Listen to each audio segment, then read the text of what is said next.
The following is tape number 2 of Daniel Castro speaking at the University of California in Santa Cruz, January 14th, 1980.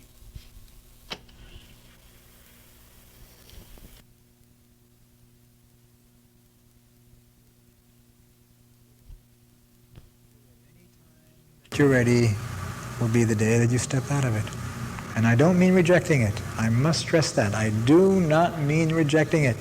To step out of time and space is not to reject time and space.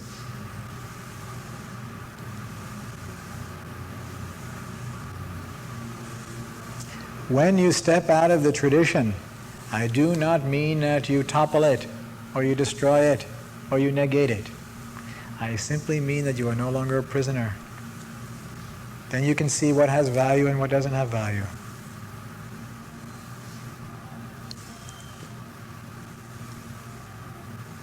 Seems like effort is also within the patterns of our self-identification. But yet it seems like it's impossible to approach the awakening without effort. Yes. So it's almost, this paradox exists. What we know is effort. So we think that achievement is meditation, or achievement is relationship or spirituality. And once the idea is there, once the thought is there, you can't negate it. It wants to materialize. Thought is material. The thought created this. It materialized. First you have the idea, and the idea seeks form, seeks to materialize. And if you reject the materialization, it fights. I hope this is understandable, you see. You'll see when people are great idea people, they have great ideas all the time. And if you don't listen to them, they start fighting with you. There's a great pressure in them, mechanically, to materialize what they're thinking. And they want to bend everyone to their will to have that happen. Without even being aware of it, they're bound. Thought, once it takes place, what to do with it? It only has the possibility of materializing or transforming.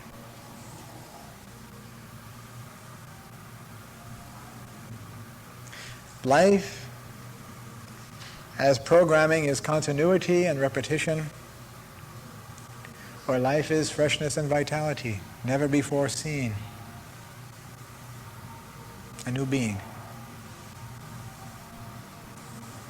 It's not a choice. How can you choose that? Given that choice of vitality or awakening or repetition of the past, can I say I have choice? When I see what's real, I don't have any choice. I have choice between the false. This false gesture, that false issue, this issue, that issue. Should I be for nuclear power, against it? Should I be for this, that, save the whale, save the frog, this? And they all have meaning. But since I'm without meaning myself, then I try to find meaning in the cause. I don't change anything in this life.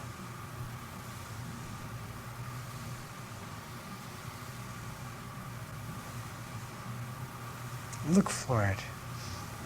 If all you know is effort, then exhaust yourself with effort. You'll come to the end of effort. God is not something that you can acquire or put in your pocket through your achievement.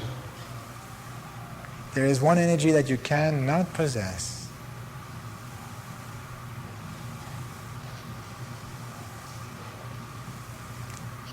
You can possess your child. It's your creation. But the essence in that child cannot be possessed. It has nothing to do with you. You can bend he or she to your will. And you can also suffer for it. But the essence that exists cannot be owned or acquired. You will not achieve it through a $90 meditation course. You won't get it. You're fooling yourself.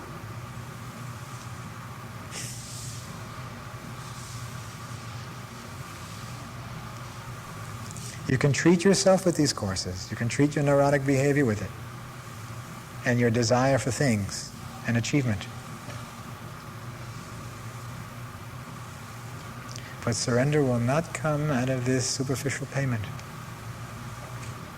It's just the patterns, our desires will allow us to just let go. No, they'll allow us. They've allowed me. It's necessary to just let go without having to fulfill, in manifestation. No, they can't be. Once the thought is there, you can't short-circuit it. You can't let go. It's a trick. You can make a better deal. If you offer me 2 cars, I'll let go of this one that I was attracted to if you give me one that I'm more attracted to, or a better arrangement. I can make a deal. That's what I can call letting go. You promise me, God, I can get rid of my wife. It sounds like a better arrangement. No. It never turns out to be a better arrangement, in fact. The scheming mentality is trading with things that it doesn't know. It thinks a wife is an object. It thinks a husband is an object that can be traded. It thinks God is an experience that can be acquired, and you can puff yourself up about it. The experience of God or love is the absence of me. Me and God, they don't go together. When you knock on that door and enter, you disappear.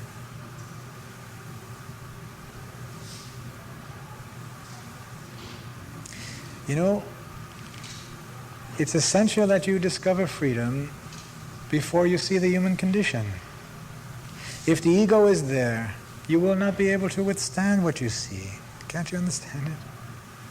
To be alive in this form is sorrow and pain. The very nature of existence is sorrow and pain. Without integration, without awakening, life is sorrow. If you experience freedom in your life, personal freedom, where you're not bound by the objects or the pursuits any longer, and you see the connection to all of humanity, and you also understand that all of humanity is locked in sorrow, they're locked in mechanical behavior. How shall I put it? The absence of love or the absence of God, the heart is not open. You see, my goodness, and just hearing the news reports, you see what human beings can do to each other and laugh about it or defend themselves. The psyche is capable of so much aberration, distortion.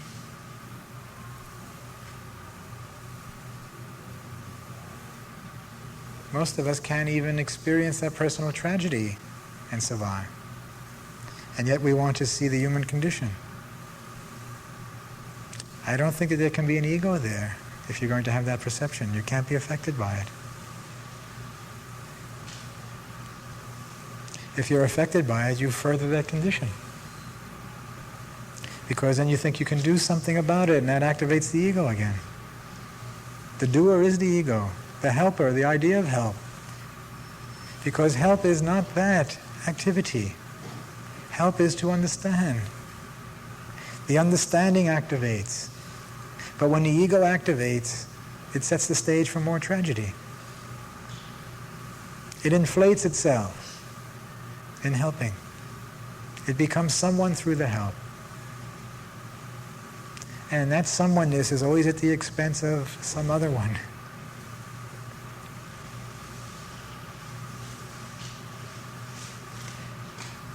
The world needs freedom. A free being introduces light. Those who can see light will respond. It is a human need. It is not the need of a few individuals. A few individuals may be ready to perceive it, but it is a need of all life to merge with that light.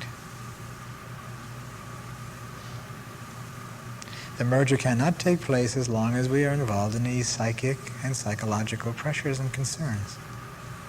And you cannot prematurely discard it. That's our reality.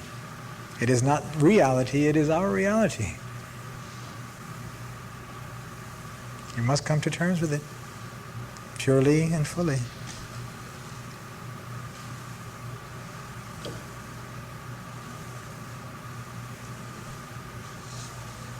And it's possible. It's not without possibility. When is the function of the master? To be the servant.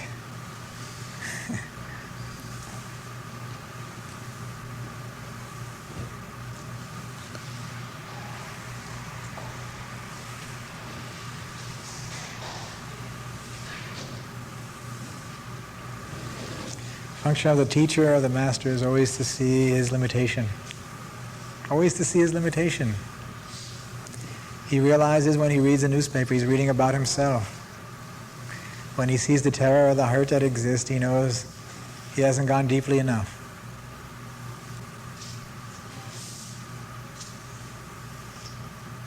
Is there a condition of a perfect master? Well, What does that mean? that's the need. The need is purity. Pure communication must be realized, must be heard. If it's not heard, then it's not pure. So the evidence at hand is that the human psyche is still moving in a convoluted way, in a deceptive way. So then the evidence at hand also is that perfection, or I can't say perfection, I would like to use the word excellence. The need for excellence, the need to excel. Not in a competitive way, but however dynamic your expression is. When you see that pain exists, you also don't rest on your laurels. You see that there's still a limitation in what you're expressing, what you have experienced. You haven't seen the whole of it. And if you haven't seen the whole of it, it's because you can't withstand it. God has mercy.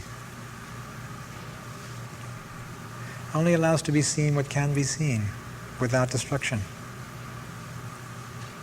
We want to experience a love that we can't absorb, that we can't handle. We don't recognize that we move in the midst of love. We're seeking love in objects or people or things. While we're bathed, we're right in the middle of it. When you experience this essence, or God's love, shall I call it God's love? Without the implications or the history of God, but God's love. When you see how it's all interrelated, how balanced it is, you experience a need in yourself to be lovely. It does not make any demands. The love that exists in this universe is unconditional. But when you experience it, you feel a great urgency to be lovely. Intimacy is that loveliness to love, that relationship of loveliness to love. It is a frequency that cannot be faked. You cannot pretend it. You can only receive what your receptivity allows. When you taste it, you yearn for it. There's a great thirst. When you thirst for it, your entire life is devoted to it.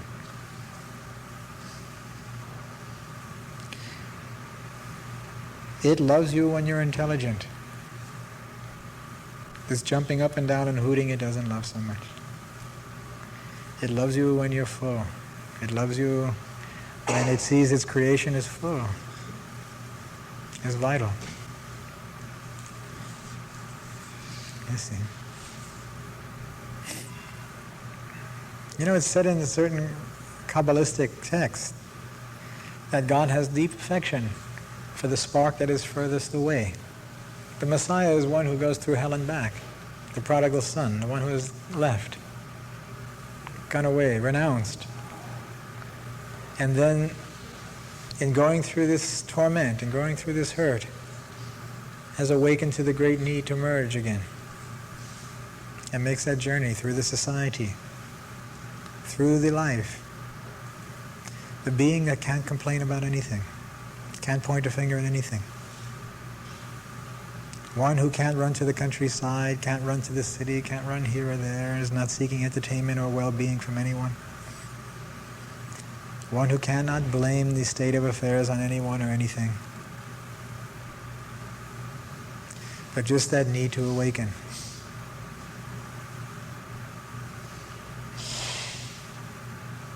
To see the human condition.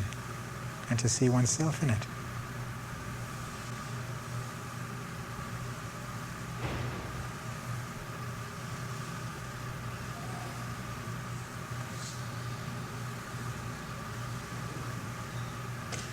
So if I can say anything, I would say don't waver. Don't sell yourself. There's no need to. Whatever you can get in the marketplace, you won't like the price anyway. If you need love, wait for it to come. Look for it.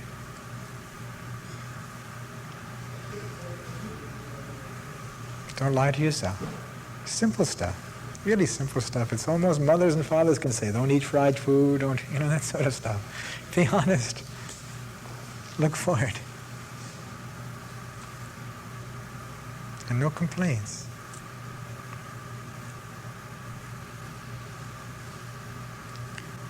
Love waits.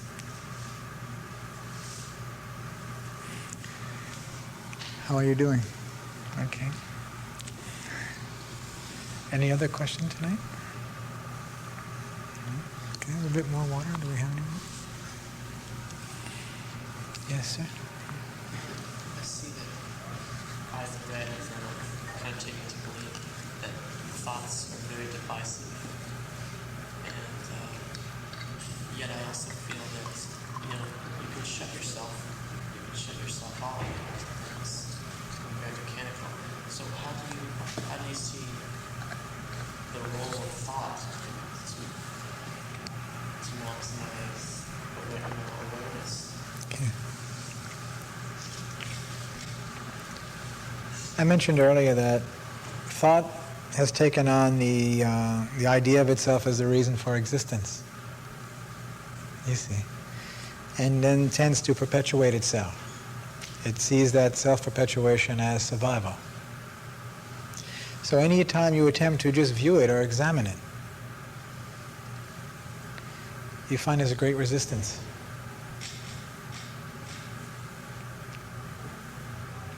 Thought is not the servant. Thought is the dominating principle now.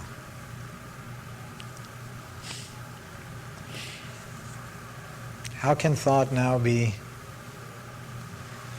in the service of life? How can it facilitate growth?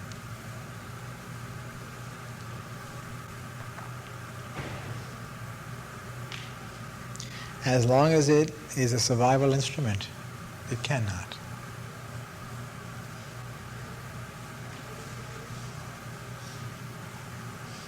So what are you left with?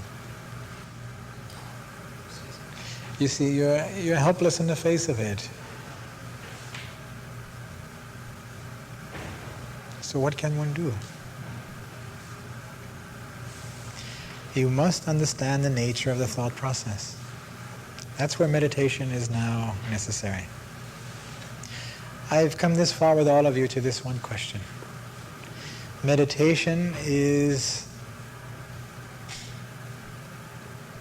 an action that takes place when there is a pure state.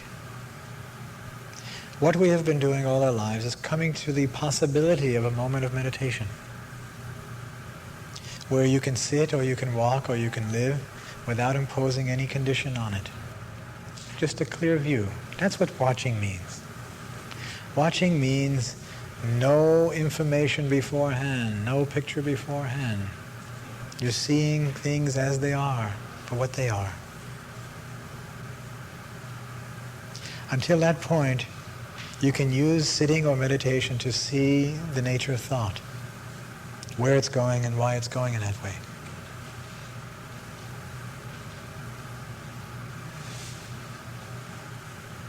So I would do that. If you find that you are pressured by your thought, I would sit in the morning and evening for 15 minutes or so before getting out of bed and before retiring. Then I would view sleep as an earned state, that you earn sleep, that you take no baggage into sleep. And that getting up in the morning and just getting out of bed means that you're free and clear of the evening before.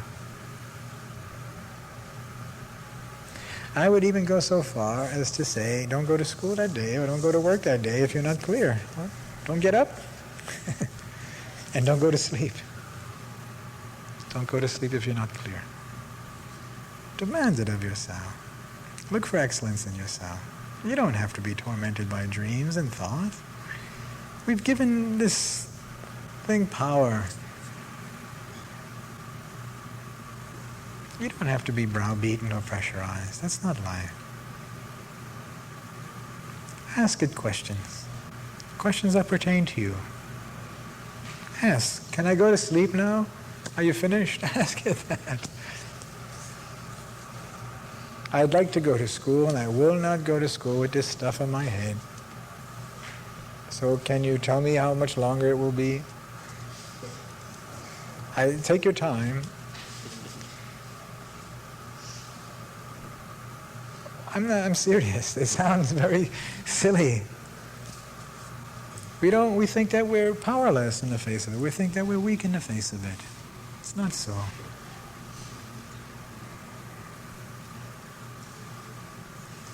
It doesn't work because we don't think it can work.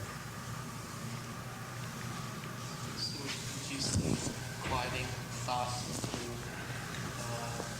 awareness of the breath and while you're walking, awareness of the feelings in the legs or whatever? Would you see that as positive or as possibly repressive?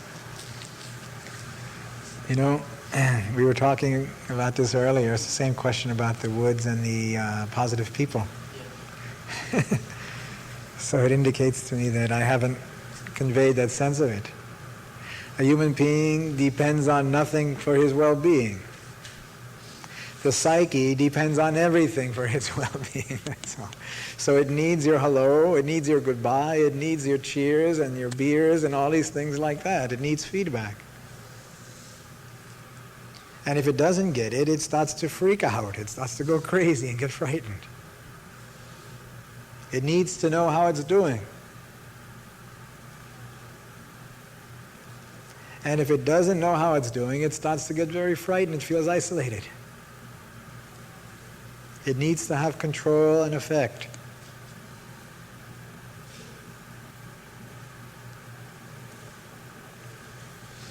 So, if you are really in a corner, then breathe certain... You see, in the discovery of enlightenment, you discovered also that your bloodstream, your pulse rate, and your breathing were synchronized. Now many yogis taught balanced breathing as a means to enlightenment. So they associated the awakening with the event. Do you see what I'm saying? I may walk down the street and something hits me in the head and I wake up. So now I start teaching people to hit their head against something, and this is the means of waking up.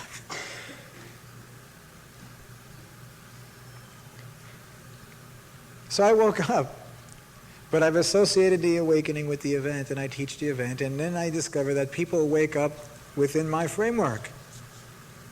They don't wake up, they wake up the way I instruct them to wake up. It's not awakening. So you can use correct breathing or balanced breathing as a tranquilizer. But again, I would use these as a last resort. If you'd like, I can give you a technique here of simply no imposed condition. Just if you can prepare your room where there's no noise and there's very little possibility of interruption. Take the phone off the hook or whatever. And simply sit in as relaxed position as possible. And first examine yourself physically. Just feel. Is there anything that hurts? Do your knees hurt in the position you're in? Is your body hurting? Is there any ailment at all? Because unless the body is, unless you feel without pressure, it won't let you go very far. So the very first concern is to see how you feel physically. If there is no physical pressure, then you can now direct that attention to your thought process. You can presume that if you're thinking it's pain. Just as if your physical body felt pressure, we call that pain. A mind that's thinking when there's no need to think, when there's no subject matter, is a mind that's hurting. It's active. Just focus your attention on that activity. That's the stuff of your meditation. First, focus your attention on yourself physically and see how you feel. If you're free to go further, then focus your attention on your thoughts. If it allows you to go further, then focus your attention internally.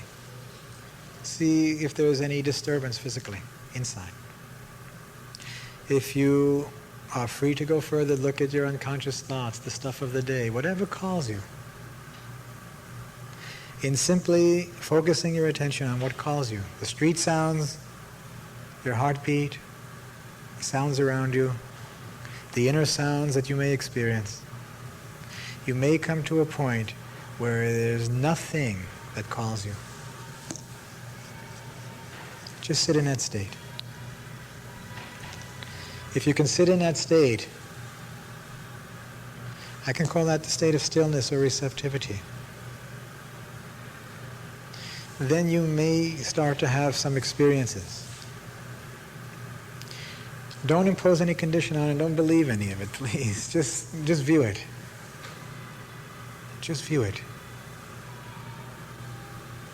You'll see the entire history of humankind. You'll see your personal history. You'll see the history of your race. You'll see the history, in fact, of the species. You'll see the human condition. Just view it if you can. That's a technique. But I'm again warning you, please don't get involved in what you see, just view it. You know, Dante, I believe, has some similar expression, I think, in the Purgatorio, I believe, when he was walking. And he was advised not to respond to these voices that call on the side of the road. Just keep on walking. And they plead and they call and they beg. So just view it. Because what they call is the ego. They attempt to activate through pictures, through the pressure, through the button pushing. I don't mean to lack compassion or any of that. I'm not talking about a dull or dumb state. I'm talking about a being who is focused in on the need, who sees what the need is in life.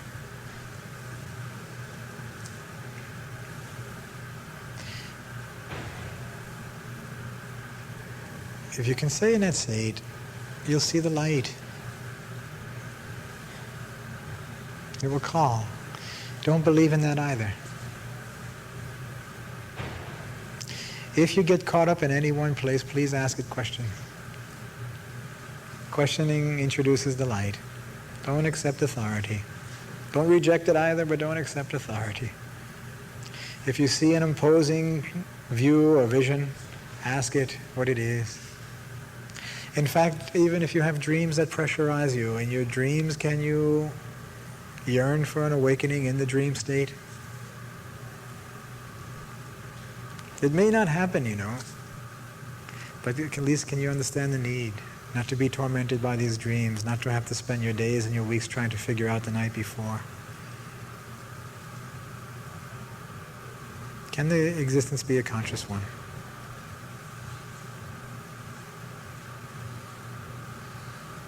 So again, if I can suggest any technique, it's the simplest one. Maybe sitting once or twice a day, in the morning and before retiring, just to clarify, so that you don't take any residue into the sleep with you. You realize a need for a full sleep, a fullness in whatever you're doing. And if you can do that for a while, then can you eat only when you're hungry? That's a hard one. If you have that situation, where you're not bound to eat at this time or that time because of your schedule, can you then wait for hunger to come before you eat?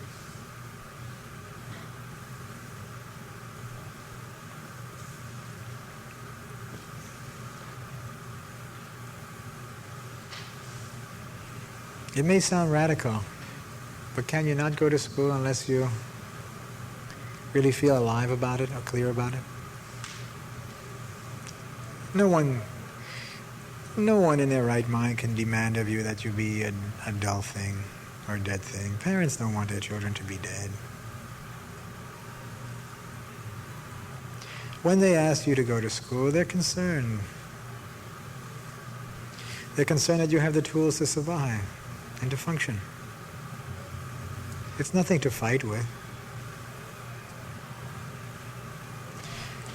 So the outer manifestation, their expression, may not be full and true, but essentially they're concerned about you. And you cannot poo-poo it, you cannot push it aside. That concern is real. Until they know in their heart that you're able to take care of yourself, they will not rest. They cannot rest. You cannot allow them to rest by negating their values, by telling them how stupid it is, the things that they long for. You can demonstrate your capacity to be a full human being, either by acquiring the things that they think are important, or by demonstrating that you are full and clear and you can take care of yourself, and you no longer require them to help you.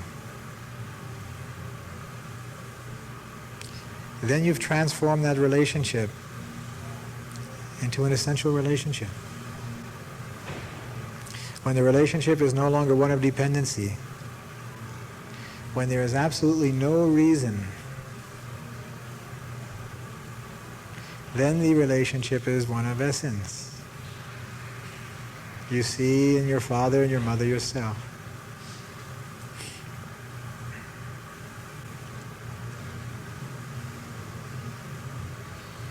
So a meditation technique would be to spend 10 or 15 minutes before retiring and before leaving the bed, just reviewing the day or making sure that you're not carrying any residue. And a fuller meditation technique would be simply to sit down and prepare an outer circumstance and observe. Observe whatever calls you. The first call will always be physical. If you don't feel well physically, you can't go much further than that. It won't let you go. So preparation will be the key to the journey. If physically you're not limited, there's no difficulty, then you can look at the stuff that comes up in the psyche without any preference, without any choice. Just look at it.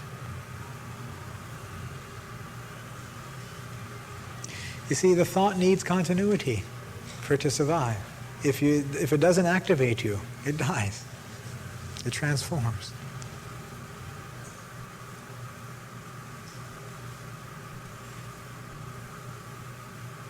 You talk about is this in a literal sense, a subtle level? On all levels.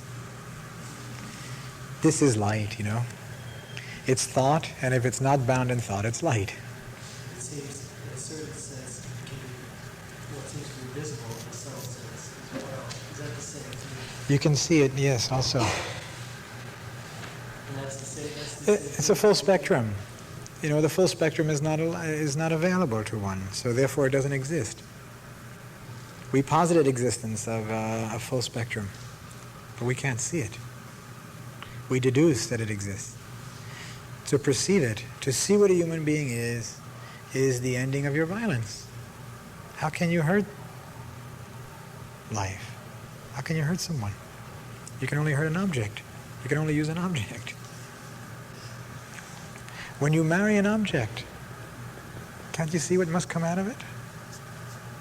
When you marry an illusion and you say great, noble words to an illusion, to an object, you don't realize you're bound by the words. You're going to know grief and pain. These words will take form. They'll take shape. You've put it into the universe. This is why we'll suffer, because we've expressed the need for nobility. And we're not living that way. This is what you mentioned about the intellect. The intellect has developed a language of greatness, but it's not living greatly. There's a dichotomy, there's a separation.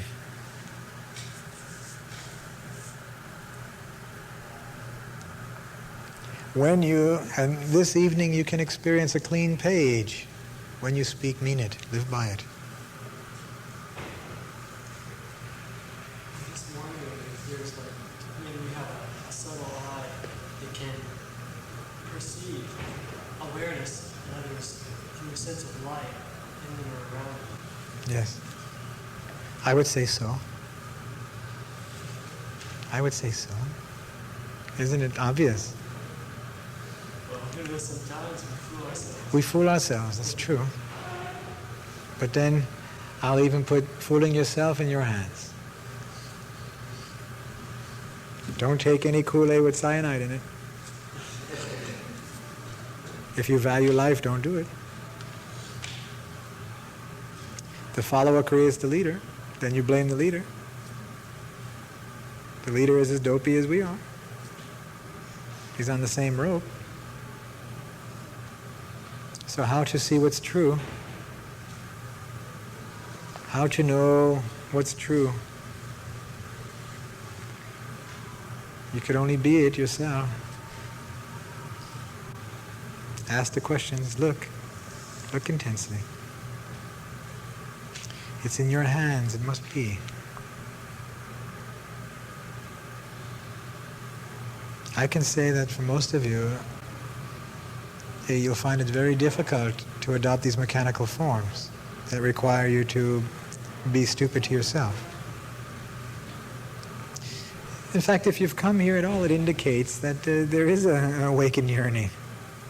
And it also indicates that all the stuff that you've acquired, all the lines that you've acquired still haven't fulfilled.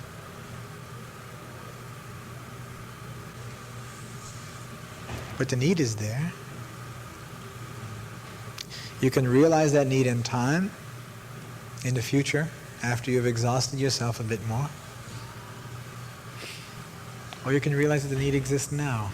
The same need that it will exist in the future exists now.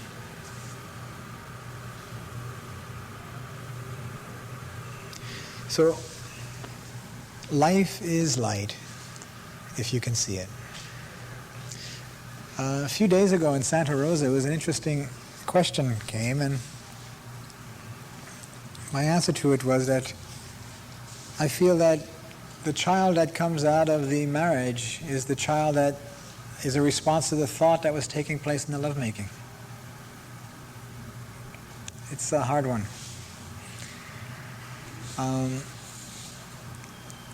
The child that we give birth to is us. In every sense. The physical resemblance is there, the psychic resemblance is there, the genetic conditioning is there, and the social and physical condition is again poured into that vessel. But the vessel is ready for it. The quality of the relationship will also be the quality of that being created. And I'll go so far in a general sense to say that the thought in the lovemaking, the performance in the lovemaking will also give birth to a performer. Whatever. If your performance is brilliant, you may have a brilliant child, which will be his terror, which will be his burden in life. That he's come to think that his personal brilliance is God or the universe.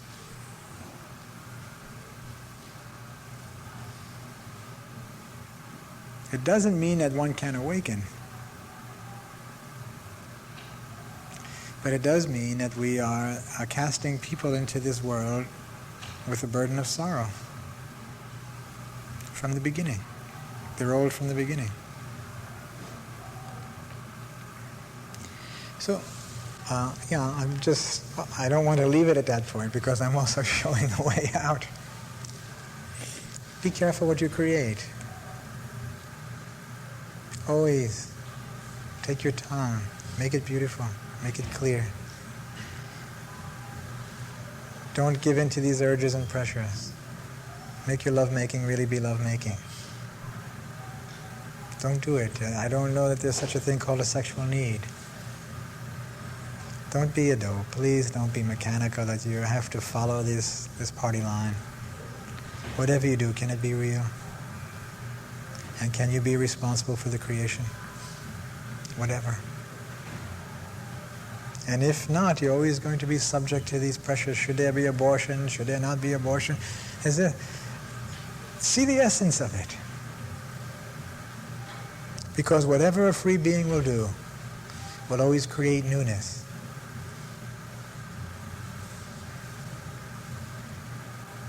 Love-making equals love-making. Performance equals performance, whatever you do. If it comes out of the ego, ego creates ego.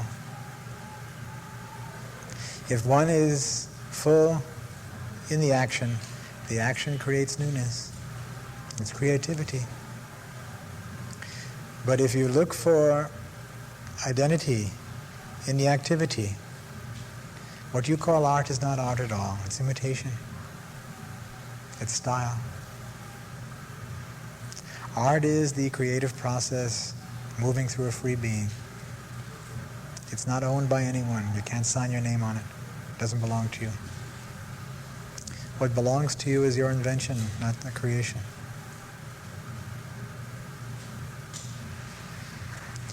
Yes, you're asking?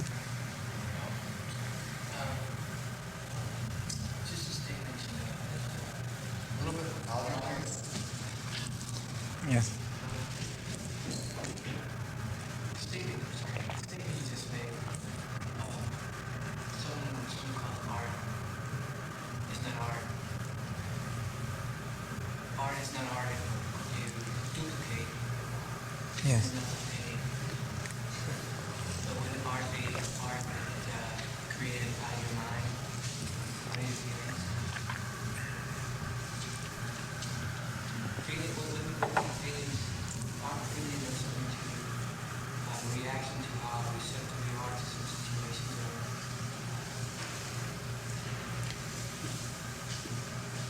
A new being creates. An old being perpetuates. So one who is moving according to the information that they have contained, historical information, and the information they've acquired in their own existence, this being is, in fact, spewing out what has been pumped into him. Now, it may be that one is talented enough, through a stylized way, to present something that, in the relative sense, can be called beautiful. Relative value. We approach it. There's a certain style or a certain period of time where there's an intellectual consensus that this looks beautiful and this doesn't. I would say that enlightenment is the only basis for art. When the light is on, when the creative process is expressing itself through you. Now, how to know the difference?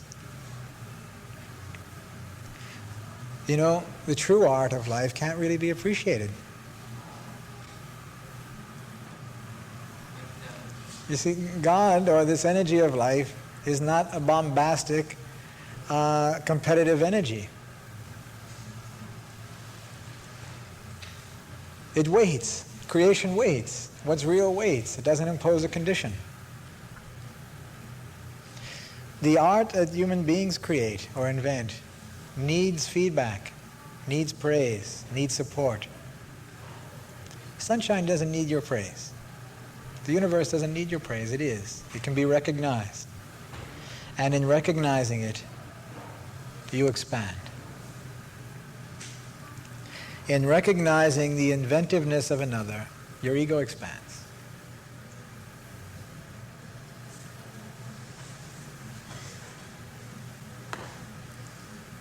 How to know whether it's love or lust? Love can wait forever. It's eternal. Lust can't wait a minute.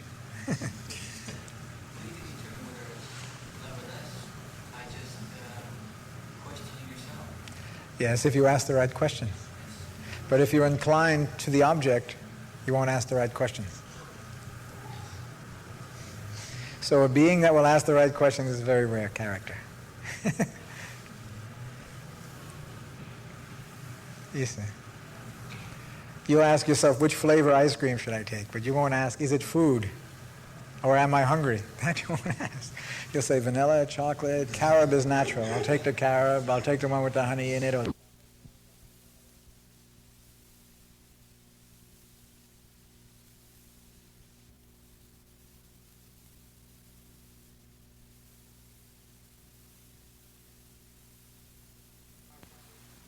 spend my father's money on this stuff if I'm not hungry? Isn't it a sin? That's a bad word. But if someone has given me this because they felt responsible or they feel connected to me, isn't it my responsibility to also distribute it in a way that's sane?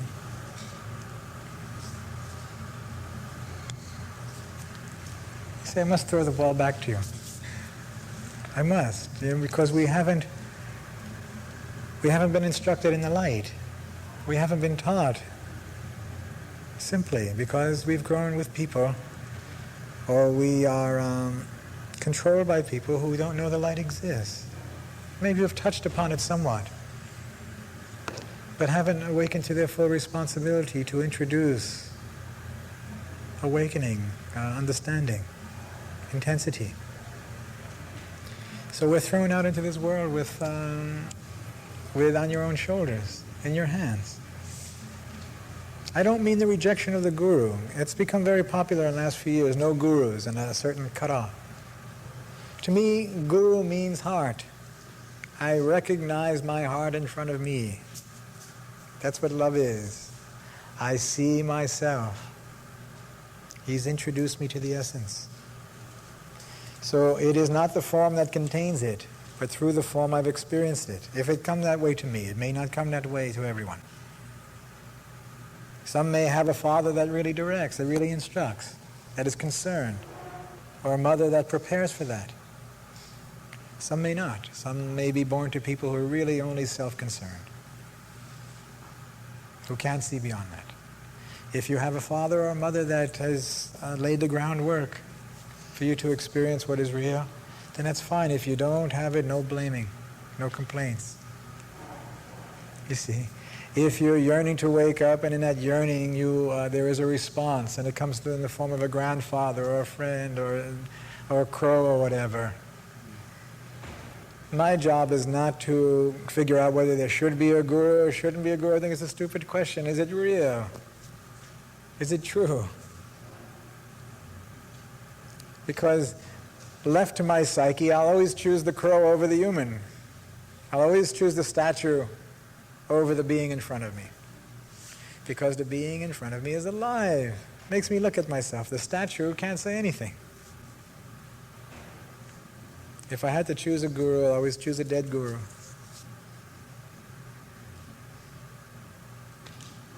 A dead guru can't say anything to me. I can always put words into his mouth.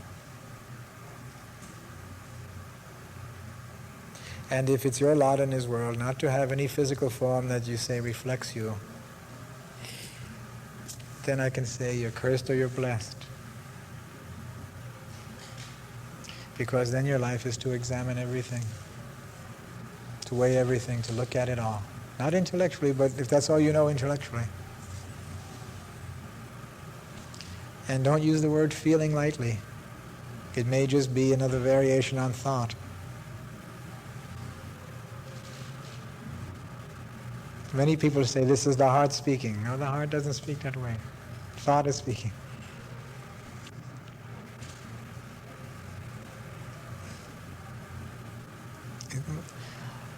I'd like to convey that feeling to you that it's very close at hand, and it has always been, that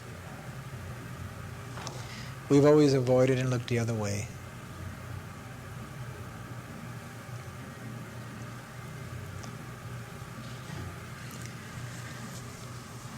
Okay then. Was there anything further in it? You see, I don't want to give the impression that it has no meaning. The inventiveness of humankind has no meaning. or the techniques or the approaches that we have expressed and experienced have no meaning. They have meaning.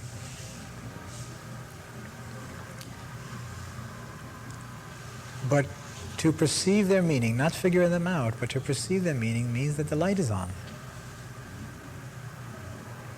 Humankind, through centuries, they formulated churches. I don't want to destroy the church or destroy the whole structure of devotion or bhakti or guru. I just realize it can't be delivered that way. But I know why we're looking. I know why the church was created. There is that yearning. For centuries, from the beginning, there's that yearning. There's that yearning to merge. But it's caught we're stuck in a structure, that's all. When one is no longer imposing that condition or dissipating the energy with the outward activity, one can receive it. It's not mysterious.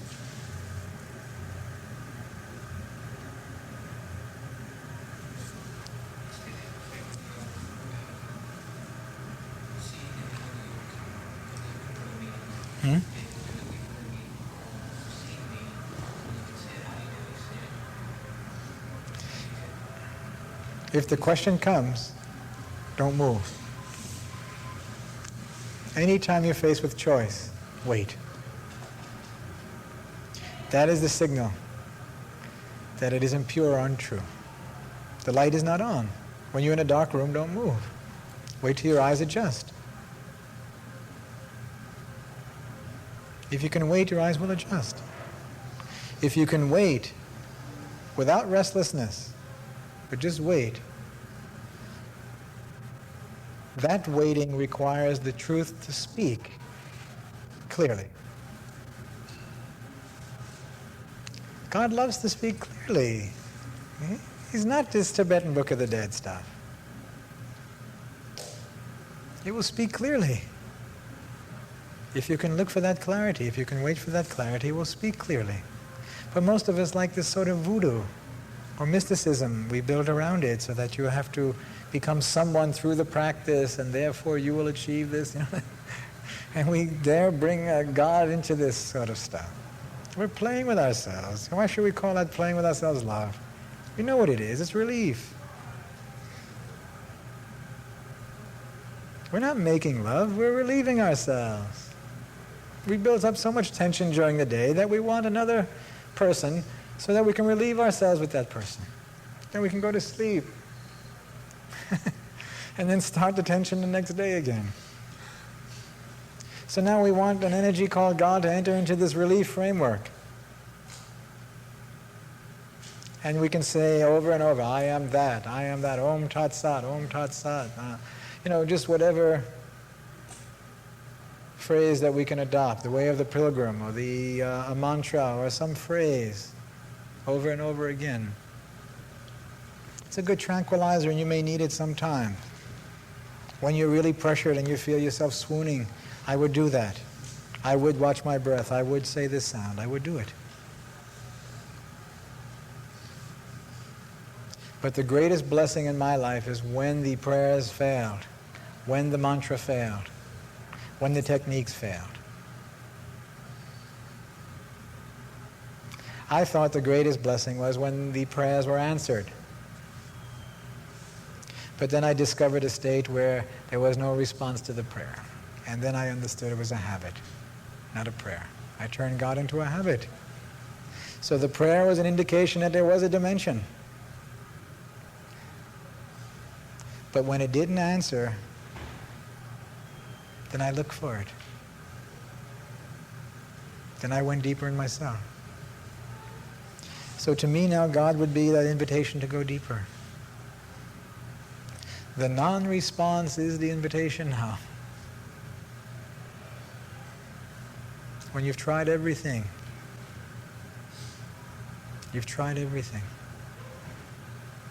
and nothing else matters, and you look for it, your whole body is eager for it, your whole being is ready.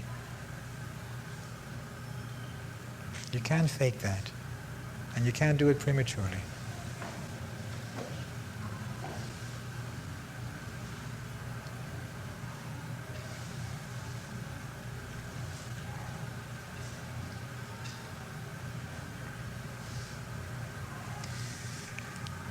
Yes, sir. Are you saying that when you're doing what it is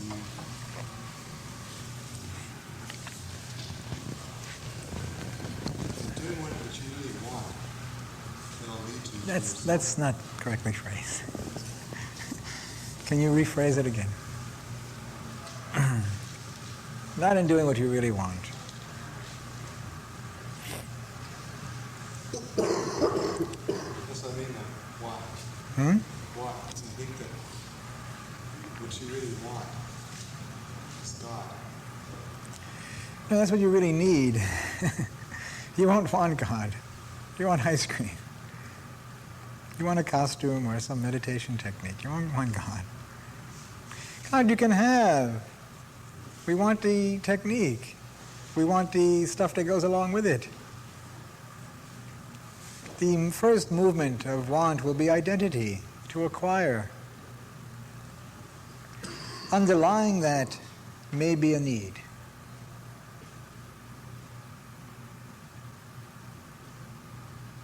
You see,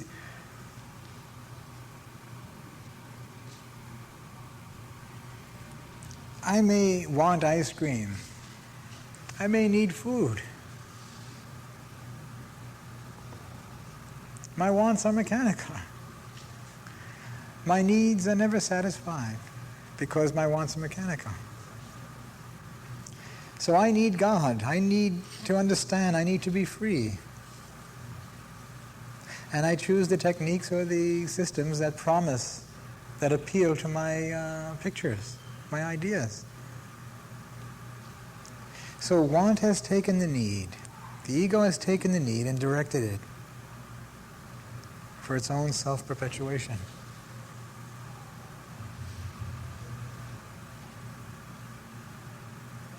When I indicate before, look, I go to school, my parents want me to go, I don't want to go. I cannot leave school because I don't want to go. That's not right. It's a violation. I leave school because it's stupid. Not because I don't want it to be, or it has no meaning, that's all. I won't do it for a personal reason. I won't violate my parents' wishes for a personal reason. I must examine if it's true or not. And I'll find the language also. If it is true, I'll find a way to communicate that. I won't be abashed about it. I'll say, Papa, how can you ask me to go to a crazy place? You're supposed to protect me. You're supposed to care for me. And I see it to be stupid. I can't go. I don't want to reject you or fight with you. It's not that I don't want to go. Because if there's any way I could go, I would go, just not to violate this relationship. But I don't see it to be real. I may be wrong. I would have liked to have Papa that said, look, I know it's not real. But that's what the society is. You must find a way to handle yourself in that society. Understand that I'm with you in that. That would be very nice to have had parents and children that can speak to each other clearly, that they don't have to fight or clash with each other. If it hasn't happened, then you'll have to look yourself. It's not what you want. Look for what's real.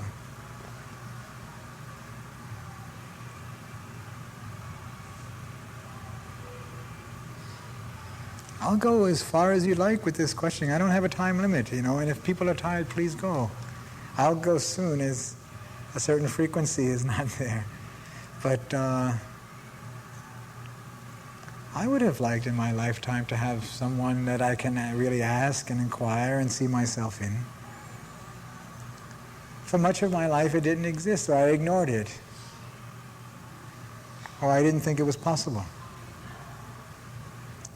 But when I needed to ask, I found a response. Always.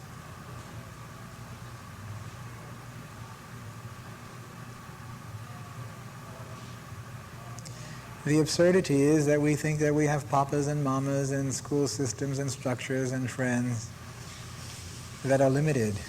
We've imposed a limitation on them. We don't feel it, therefore we can't communicate it. There will be an opening always. If you can see it, if you can wait for it, there will be an opening.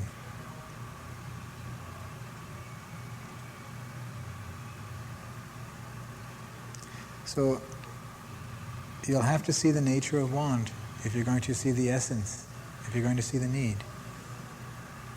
Because it is not that we need God, right? No, we don't need anything. It's only if you see it, if you awaken to that. It is not another mantra. This talk tonight I'll disown if it becomes a technique. It dies when we leave. This cannot be a certain thing that can be preserved and remembered for the future. Except you can use that meditation technique, you can remember that one. But everything else doesn't belong to you, doesn't belong to me. But if you try to make it belong to you, I'll take it back. You won't remember the essence of it. If you leave here trying to acquire a technique or make another structure out of this, you'll see that you won't remember it. It belongs to no one. There's a sense of something I'm conveying. You are as free as you allow yourself to be.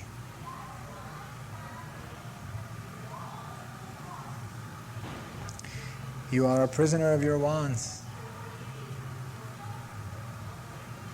But if you look at your wants with intensity, you'll be free. Should I put it clearer than that?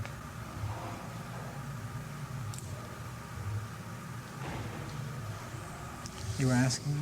Were you talking about bending a child to your will and you'll pay for it later? Yes, yes. Well, I have a child Well, I don't mean as a threat. and You see, there's a connection. That's all. And I'm trying to understand that so that I can use it. okay. I was wondering if you would expand on guiding a child or being with them daily. It's quite a job, isn't it? They can really test you. I think that some woman asked me a question. I was just looking at it before, and can I look for it here and see if it is there?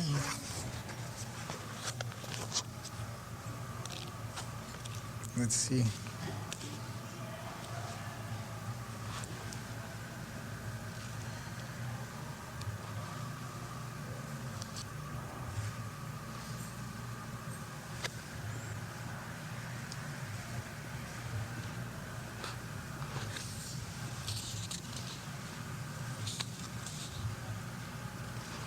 How old is the child, anyway?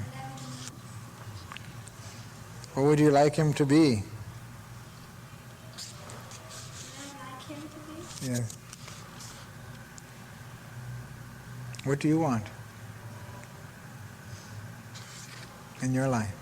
Do you know? I would open my heart more and judge less.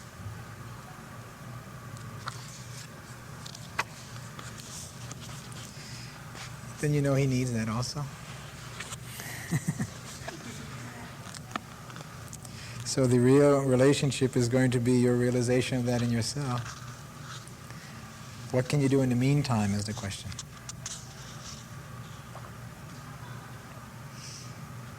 You I see? want to protect him from hurting himself.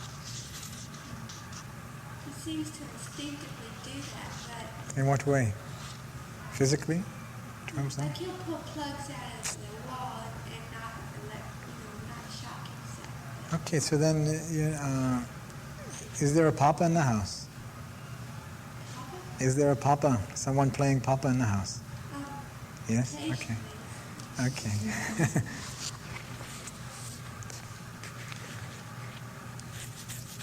So I try altering the voice, start, and he just looks at me and laughs. Yeah, he knows you're weak. He knows you're weak. He knows you don't mean it. That you're moving out of weakness. And he'll also know when you're playing Papa and Mama with him. When you have to play Papa. It's your job or something like that. You come home tired, you're supposed to play football or some such. You see. If I can say, obviously what you need in your life, really need in your life, is what all beings need. And the child is waiting for. Don't be afraid to tell him.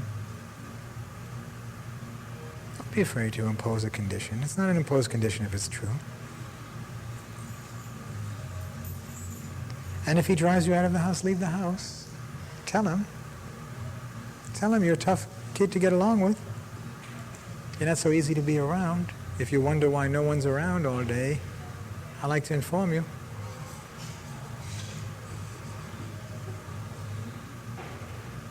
But then you have a great responsibility in that. Don't just use it as a technique or an approach. But you can say, look, we need quiet if we're eating. You can ask him, in this house, please, you're quiet when we eat. Don't make him do it, but you can inform that's the need. But then you must live that way yourself. And if he can't help himself, then you may need to go into your room to eat or whatever. Give him the house. And if he can't help himself with the plugs and things like that, then it seems that you try to prepare the stage around him as much as possible so he doesn't need to suffer, but he may be pressurized to suffer. He may need the burn. I wouldn't make that as a judgment that he needs the burn, but if this is what he's after, you just try to minimize his hurt in life as much as possible. I'd like to really cut it down to understand that the essential change in him will be the awakening in you. You're not doing your job. You're not preparing him for understanding in life. Because you haven't discovered it yourself.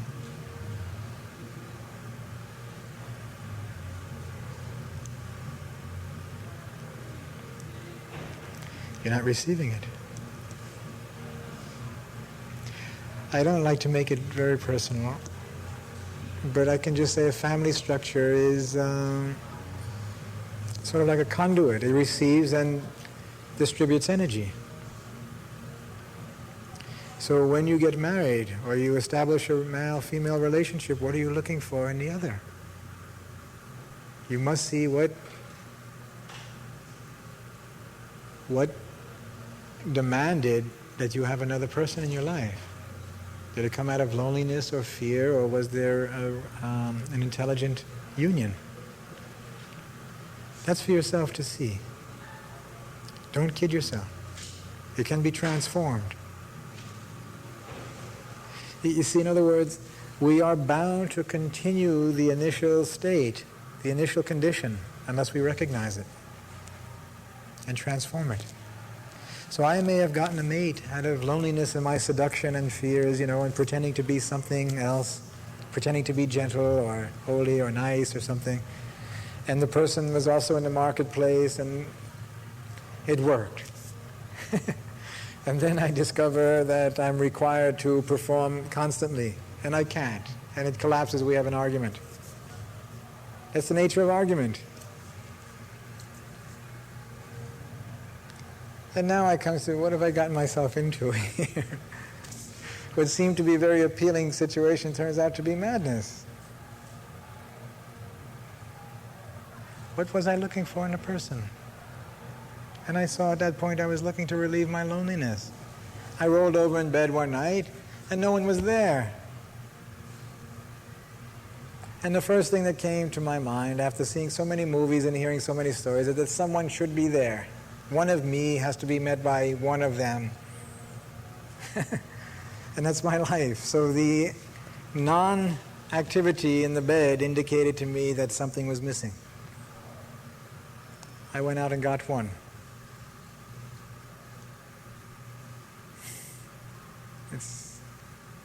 silly affair. But I'm in the middle of it.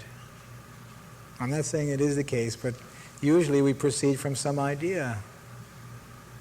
Someone shows us appreciation, we give someone a response, and based on the ideas or the attractiveness, we may take a lifelong vow or whatever, and close our eyes when that is violated, or look the other way, or whatever. And we may have almost a lifetime of looking the other way. If it's a psychic relationship, a baby is the reflection of that relationship. The baby is very much, does not have control over the face or the body in the same way, cannot act nonchalant or conceal the violence or the pressures that's taking place. So the baby may reflect immediately the subtle violence that exists in my life. I'll try to change the baby. I'll try to make it go away. You can do it temporarily. But the only change in the baby is the awakening in your life.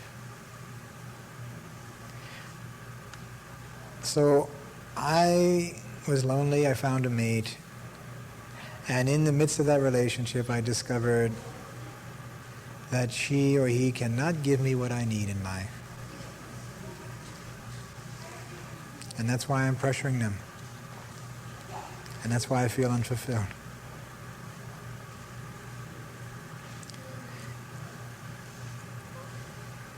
Then I must introduce that quality into the house. I cannot demand of this companion of mine to give me what they don't have.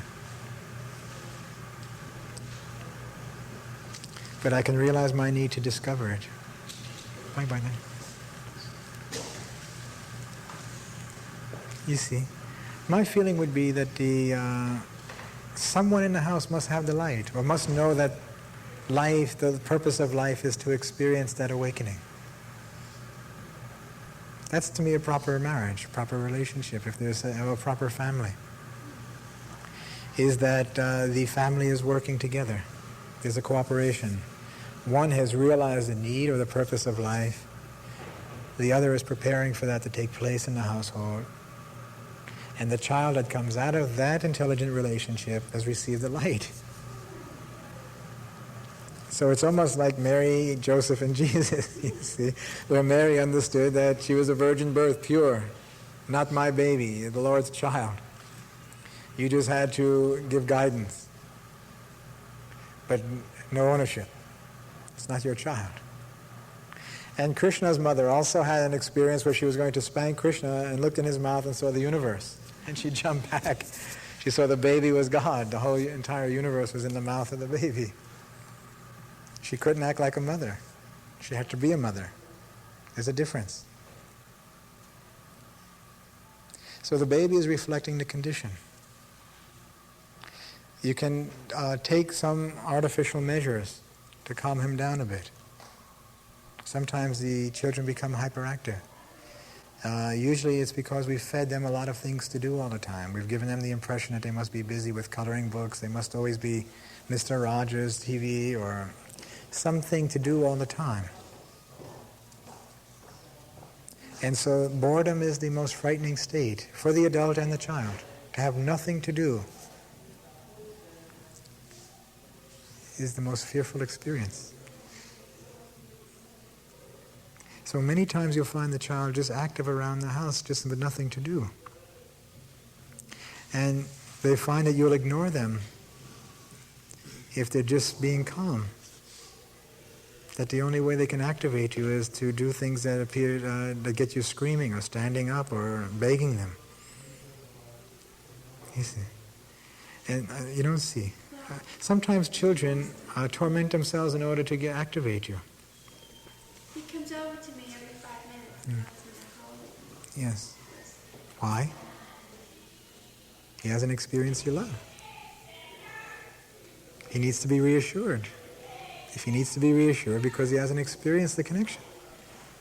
Child who has experienced love with the mother doesn't need the reinforcement.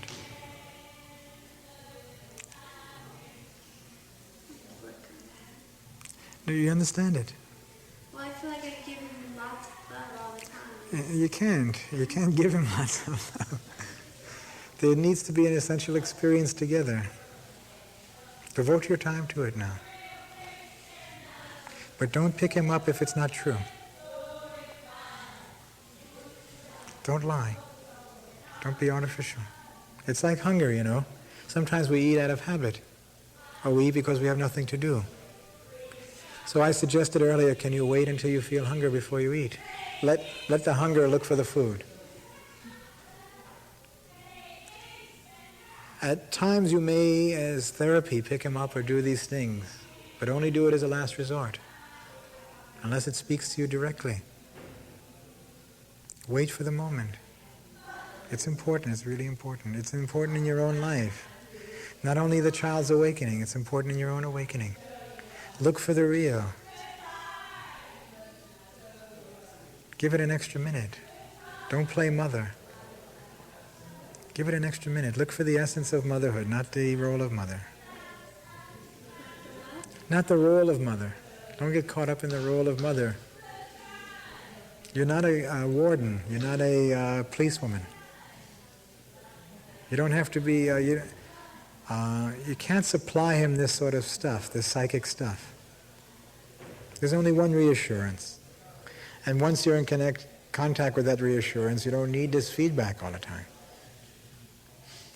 But much of the reassurance that happens between people is a false promise. The world will not treat him that way.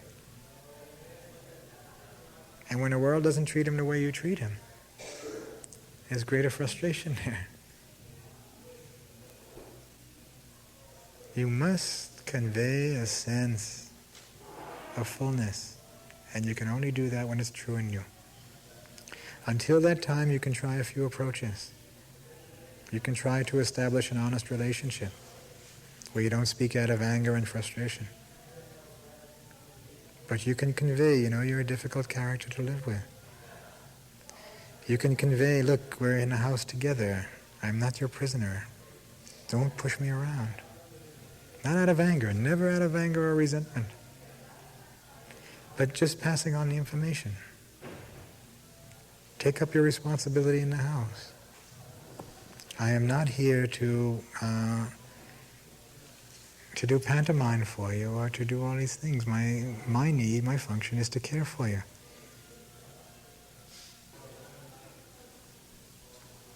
You'll find the language. That's what I just mentioned about speaking to Papa before. It seems almost impossible. And it is impossible if you don't feel it, if you don't experience it. But Mama, instruct your child. Show him what's real. Papa, bring the light into the house.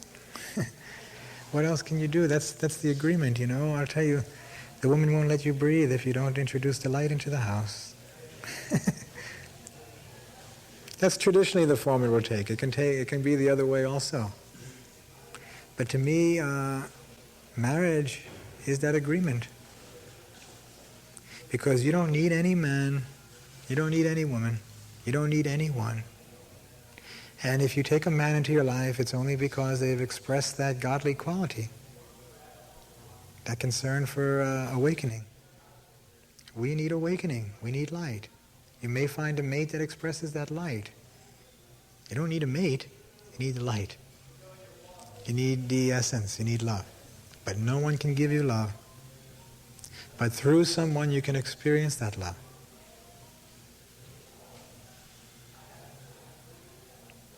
But don't fool yourself. And please don't try to squeeze of someone what they don't have. It's torment for both of you. Before your awakening, you can torment the man. Because what else can you do? This torment or argumentation will take place. But once you realize your need is to be alive fully, you can't torment anyone. You bring the light into the house. And if you don't, well, the child will let you know. Child is your guru. child lets you know how you're doing. If you can look at it honestly, it's good to know how you're doing. My concern would be to enlighten, not to create any more pressure, you see. There is a meaning to your life, and there is a meaning to your marriage and your coming together.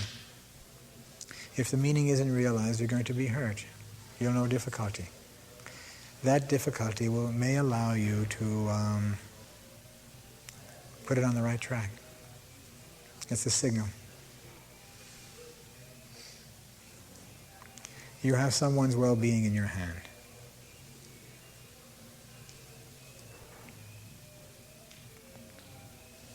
You have to clarify yourself. When you have someone's well-being in your hand, you have to clarify yourself. It's a sacred trust.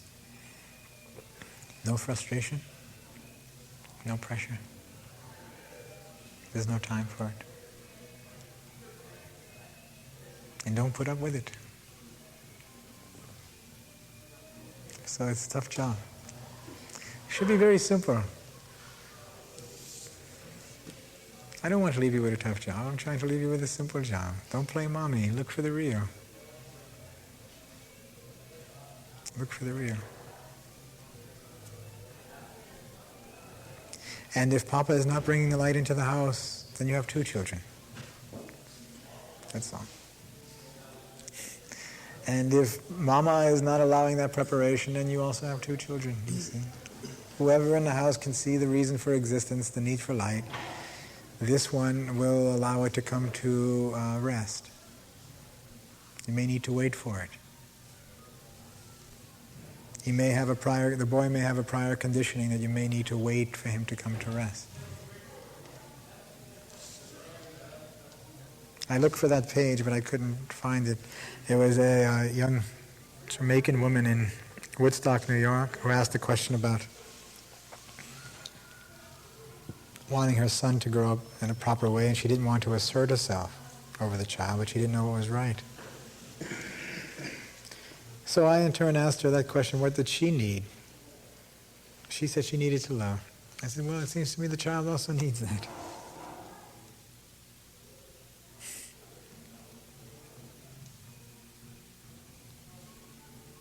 But you don't need to be stupid.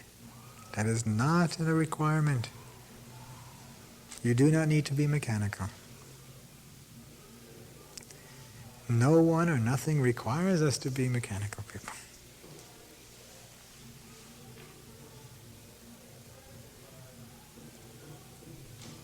So let the child be your guideline. That'll give you an accurate reflection of how you're doing, what's happening in life.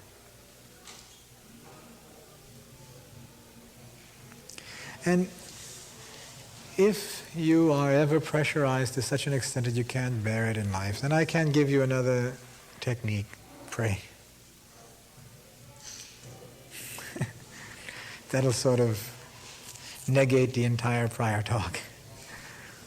Pray. Just pray for it.